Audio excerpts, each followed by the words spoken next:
Il est 13 heures. Bonjour à tous. Merci de votre présence. Le président français honoré par l'UNESCO pour sa participation à la libération du Mali, cité hier à Paris au siège de l'organisation. Il reçoit le prix Houphouët-Boigny, édition 2013 pour la recherche de la paix. Cette distinction récompense ses efforts dans la lutte contre le terrorisme dans le Sahel et particulièrement au Mali. Le récit de nos envoyés spéciaux à Paris, Sidiki Damélé et Idrissa Traoré. François Hollande, le sauveur, François Hollande, l'apôtre de la paix, ou encore Hollande, soldat de la paix. Les qualificatifs ne manquent pas ce mercredi pour saluer le courage du président français François Hollande, lauréat du prix Houphouët-Boigny pour la recherche de la paix. Ce prestigieux prix de l'UNESCO récompense ainsi les efforts du président Hollande en faveur de l'instauration de la paix et de la stabilité. Mais c'est surtout l'intervention de la France dans la crise malienne à travers l'opération militaire Serval qui a beaucoup pesé. Il peut paraître paradoxal de recevoir une récompense pour la recherche de la paix après avoir porté la responsabilité d'une guerre. Mais la décision que j'ai prise au nom de la France, le 11 janvier, n'avait pas d'autre but que de mettre fin à une agression, la pire qui soit, celle qui voulait par la terreur soumettre un pays ami. Face à la haine, c'est la faiblesse qui aurait été coupable, et c'est donc la force qui était légitime. Tout retard aurait été désastreux. Toute hésitation aurait été tragique. Toute inertie aurait été fatale. L'appel des autorités maliennes était un geste salvateur. L'histoire retiendra, cher Diokounda Traoré, que c'est vous qui, par votre acte courageux de faire appel à la France, a permis la survie de votre pays et la stabilité de l'Afrique de l'Ouest. Dans un discours émouvant, le président de la République par intérim a vanté les mérites de la France et de son président, dont l'action a permis de sauver toute une nation, le Mali, contre les forces obscurantistes. François Hollande, ce prix, tu le mérites. Tu le mérites. Tu le mérites pour cette fille tombée en syncope à Tombouctou, en voulant t'approcher. Tombée en syncope sans doute, parce qu'en elle ont reflué les souvenirs des viols en série auxquels s'est livrée la horde sanguinaire venue pour tuer l'islam, notre islam à nous, fait de modération et de pondération. Ce prix, tu le mérites également, François Hollande, pour ce jeune homme qui, encore une fois à Tombouctou, t'aurait volontiers serré la main s'il n'avait été amputé de la main droite, au nom d'une justice illégitime et illégale, adossée à la seule puissance du fusil et aux mains de la cocaïne. Tu mérites ce prix au nom des larmes versées par les imams des mosquées millénaires de cette ville sainte, dont les érudits ont résisté du mieux qu'ils pouvaient aux envahisseurs et à leur doctrine de haine et de brutalité. Au-delà du prix décerné au président Hollande, l'UNESCO s'engage à reconstruire tous les patrimoines, les mausolées détruits par les terroristes à Tombouctou, ville classée patrimoine mondial. La réhabilitation de ces sites n'est pas juste une réparation matérielle, mais une question de valeur. L'UNESCO a sauvé le temple d'Égypte et construit le pont de Mostar. L'UNESCO va reconstruire les mausolées du Mali. François Hollande a décidé de remettre le chèque de 150 000 $ liés à ces prix à la branche malienne du réseau Paix et Sécurité des femmes de l'espace CEDEAO et à l'association française Solidarité France qui soutient les soldats blessés et les familles des victimes. Rappelons que juste avant la remise du prix, François Hollande a reçu à l'Élysée les chefs d'État africains présents pour un déjeuner au cours duquel la question de sécurité dans le Sahel a été largement évoquée et des pistes de solutions préconisées. La remise de ce prix a été l'occasion pour François Hollande de saluer les efforts des autorités maliennes et leur engagement à tenir des élections le 28 juillet prochain, élections que la France va soutenir sur tout le territoire national, a-t-il précisé, avant d'ajouter que les groupes armés seront désarmés. On l'écoute. Le président Doukounda Traoré a eu une nouvelle fois le courage de confirmer que les élections se tiendront donc à la date prévue. Quand je dis à la date prévue, ça veut dire dans tout le Mali, dans toutes les villes du Mali. Et donc à Kidal, comme partout au Mali. Et le processus qui est en cours doit permettre d'accompagner l'administration civile malienne à Kidal, comme dans tout le nord du Mali. Et aucun groupe armé ne peut rester armé au Mali.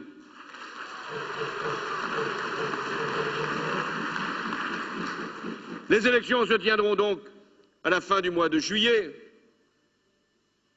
Et je serai heureux, ainsi que les chefs d'État qui sont ici rassemblés et beaucoup d'autres, d'être présents pour l'investiture du nouveau président du Mali. Justement, Kidal, il en était question à la conférence de presse du collectif des patriotes COPA.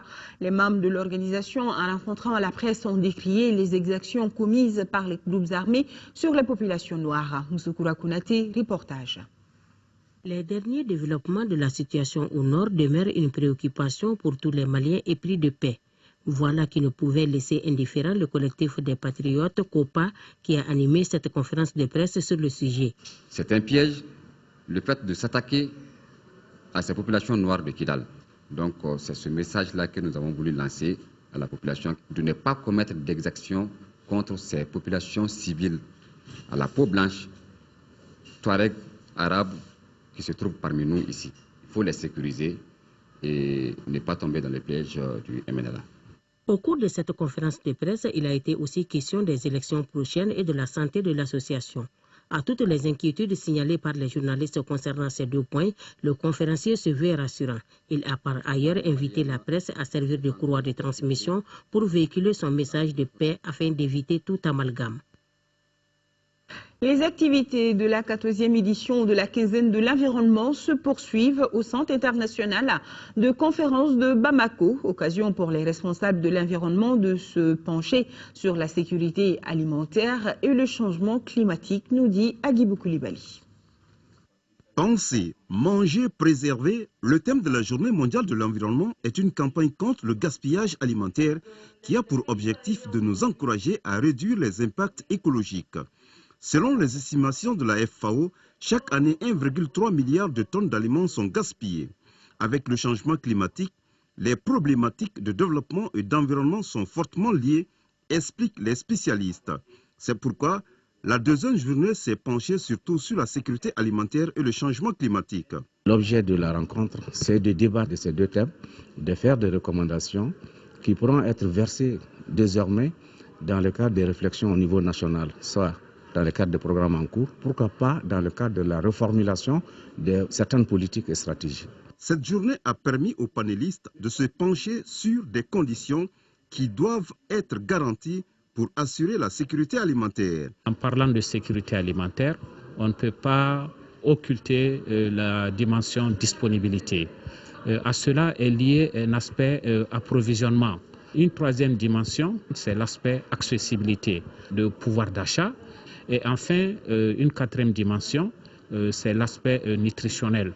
Selon les panélistes, il faut une volonté politique forte du gouvernement pour gérer la sécurité alimentaire dans notre pays. Alors pensez avant de manger et aidez à préserver votre environnement. Les examens scolaires de fin d'année 2012-2013 se poursuivent avec ceux du diplôme d'études fondamentales DF. Plus de 200 000 candidats sont au rendez-vous. À Sikazo, c'est le chef de l'exécutif qui s'est rendu dans certains centres pour s'enquérir des conditions de démarrage. Sekou Konaté nous en dit plus. 8 heures, nous sommes au complexe scolaire Amadou Sogodogo dans le quartier de Wairema 2. Temps clément, présence effective des candidats, des surveillants et du service d'ordre. Le chef de l'exécutif ouvre la première enveloppe.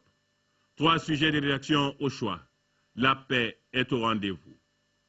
Le niveau d'organisation est à l'image de l'année scolaire. C'était pour nous rassurer que tout est en place, que les élèves sont là, les surveillants sont là et que les conditions sécuritaires aussi sont en place. Dans l'ensemble, vraiment, ça va, nous n'avons rencontré aucune difficulté nulle part pour le moment. Et les écoles que nous avons aussi des autres académies, c'est-à-dire Kouchala, Bouni, tout se passe normalement dans la région. Pour cette session 2013 du diplôme d'études fondamentales, 10 090 élèves sont sur le départ dans 72 centres. 1028 surveillants sont mobilisés. Du complexe scolaire Amadou Sogodogo au centre arabe de Oumouna, en passant par Sanobogo en Ségansik, l'école Momo, le camp Thieba et le groupe scolaire Thieba, le message des autorités régionales a été le même. Cette année, quand même, il y a eu moins de perturbations. Donc, raison de plus pour que nous espérions faire de très bons résultats, contrairement à l'an passé.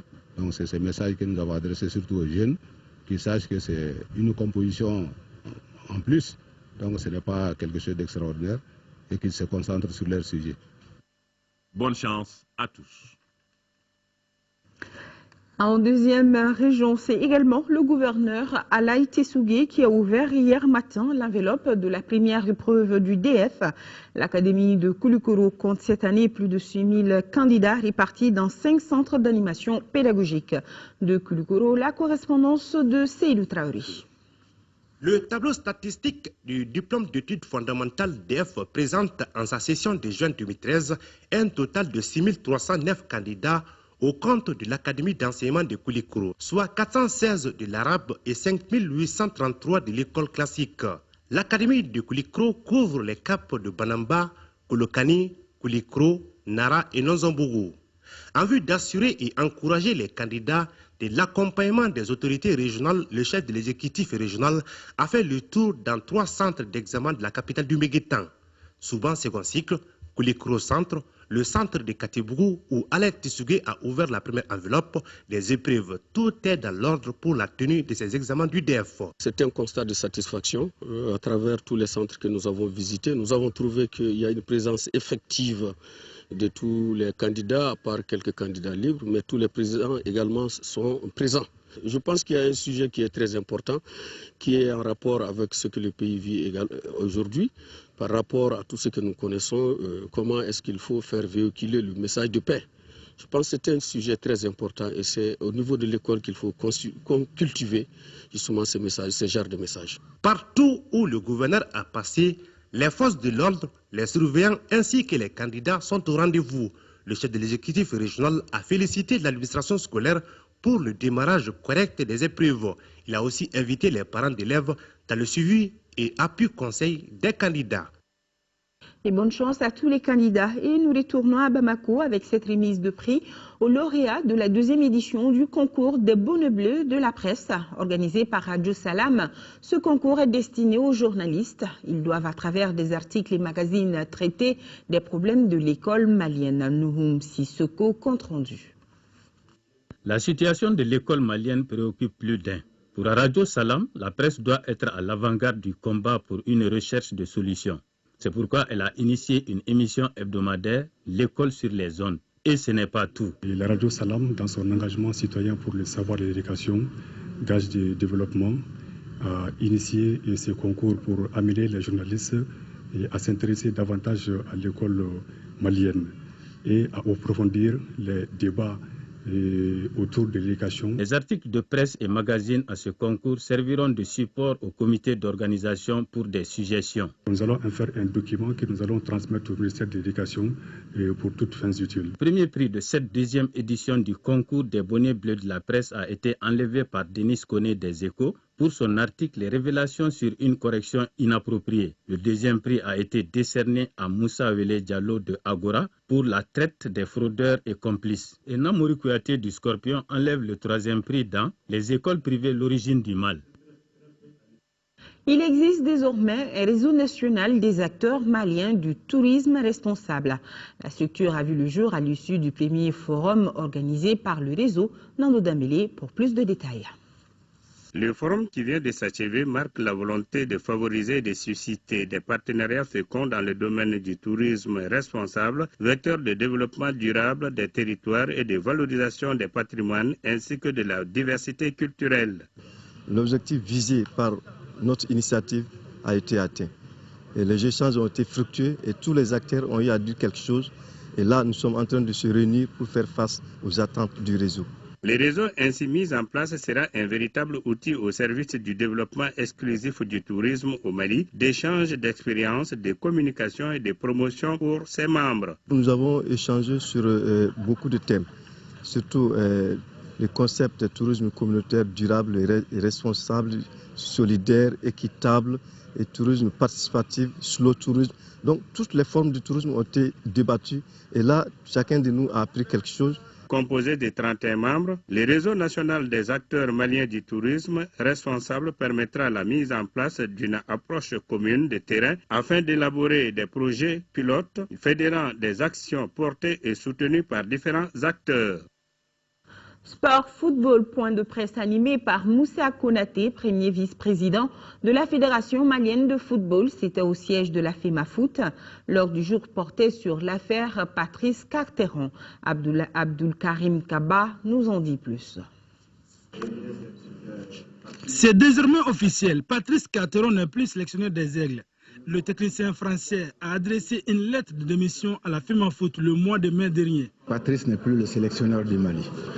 Et il nous a mis devant le fait accompli en rompant de façon unilatérale et abusive son contrat. Cette rupture intervient après sa demande d'augmentation des salaires à 29 millions de francs CFA, alors qu'il est payé à 10 millions.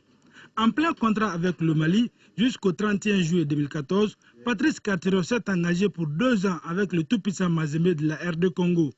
La Fédération malienne de football a décidé de saisir la FIFA pour rupture abusive de contrat. Ce qui est des relations contractuelles, nous avons déjà commis un avocat pour introduire une plainte auprès de la FIFA. Nous nous sentons interpellés désormais pour le choix des entraîneurs. Il va falloir pousser les investigations, mais je pense que c'est dans ce monde-là, il y a des gens qui sont corrects, il y a des gens qui le sont moins. Et là, nous sommes tombés sur quelqu'un qui n'a pas le sens des engagements. En attendant, Amadou Paté Diallo, sélectionneur adjoint, assure l'intérim pour les matchs des éliminatoires de la Coupe du Monde Brésil 2014. D'ailleurs, le Mali jouera contre le Rwanda dimanche prochain et le 16 juin contre le Bénin ici à Bamako au compte de la 4e et 5e journée. Point final à ce journal demain.